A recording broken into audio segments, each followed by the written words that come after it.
Thank you. Thank you, Mr. Chair. We had a good meeting this week. Thank you for that.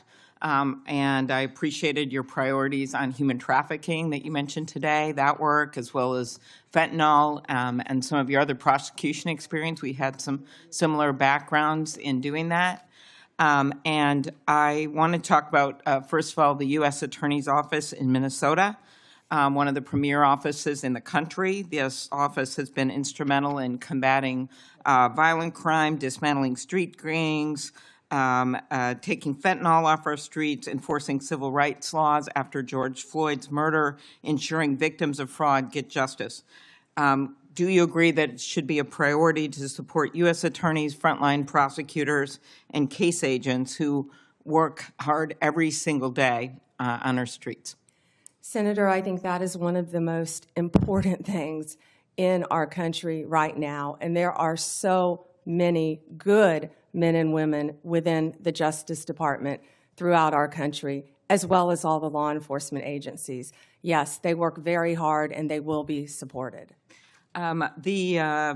I'm concerned about some of the proposals that could put cuts in the COPS program, burn JAG programs. I know you're familiar with those. Senator Murkowski and I lead the COPS reauthorization bill. Just will you commit to continue to support those programs?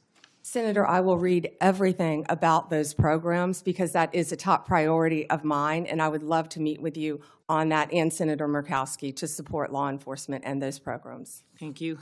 Independence from political interference is vital to the legitimacy and success of the Department of Justice. I was honestly troubled by some of the answers to Senator Durbin's questions. We will continue that discussion, I'm sure, on the committee about the election. But I want to focus on the investigation, charging decisions. As a prosecutor, I'm sure you had this experience. I would get calls from people, hey, that's just a kid, give him a break. And I remember one answer I gave was, he's 40 years old, he's not a kid.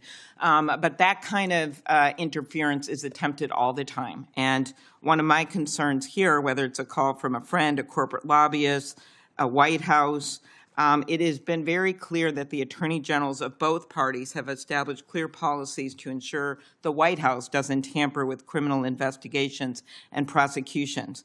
At Attorney General Mike Mukasey's hearing, he made clear that any attempt by the White House, and these are the words, to interfere with a case is not to be countenanced.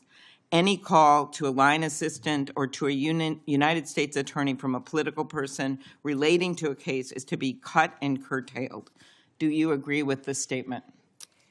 Senator, yes, I believe that the Justice Department must be independent and must act independently. The number one job is to enforce the law fairly and even-handedly, and that's what will be done if I am confirmed as the Attorney General.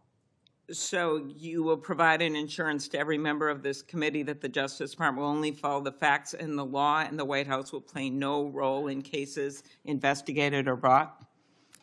Senator, it will be my job, if confirmed as Attorney General, to make those decisions. Politics will not play a part. I've demonstrated that my entire career as a prosecutor, as Attorney General, and I will continue to do that if you confirm me as the 87th Attorney General of the United States of America.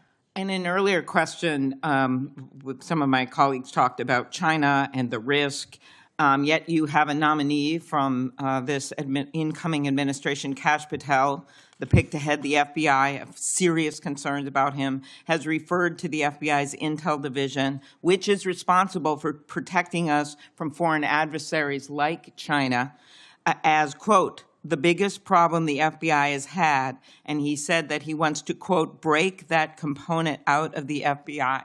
Do you agree?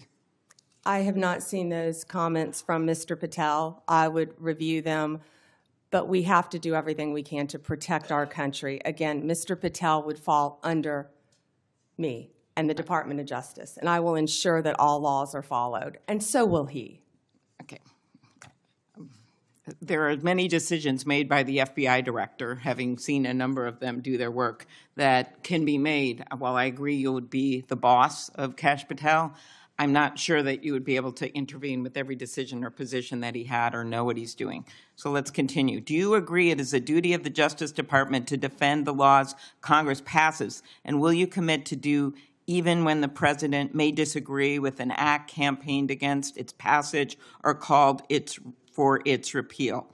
President Reagan's AG, William French Smith, said the department policy was the department has the duty to defend an act of Congress whenever a reasonable argument can be made in its support. So I'm specifically referring to the 2022 law that I long led that we passed to empower Medicare to negotiate drug prices, major savings for seniors. Will you commit to defend the law against the lawsuits from Big Pharma? Senator, I was involved in big pharma cases when I was Attorney General of the state of Florida, and I will commit to protect the laws of the United States of America. Okay, thank you. That would also, same question, with the Supreme Court is going to be hearing a challenge to the Affordable Care Act's coverage of preventative services. And despite the fact that you twice joined suits to have the entire Affordable Care Act invalidated, will you commit to defending this law? Yeah, I believe this is very different. It's a very isolated, it's different. It's not the entire Affordable Care Act, but I will, it's pending litigation, of course, within the department. Since the 1990s, the Freedom of Access to Clinic Entrances Act has protected patients, providers, and facilities that provide reproductive health services. Will you commit to continuing to enforce the FACE Act to address violence and threats against those providing reproductive health care services? Senator, the FACE Act not only protects abortion clinics, but it also protects pregnancy centers and people going for counseling. The law should be applied even-handedly. Yes, Senator. So you'll uphold the enforcement of that law? I'll uphold the enforcement of the law, Senator. Okay, and I will ask my antitrust questions in the next round. We had a good discussion about that, and I do appreciate the nominee that has been put in place for the antitrust division, and there's incredibly important work that has to be done in that division. So Gail thank Slater you. is remarkable. Thank you. Thank you.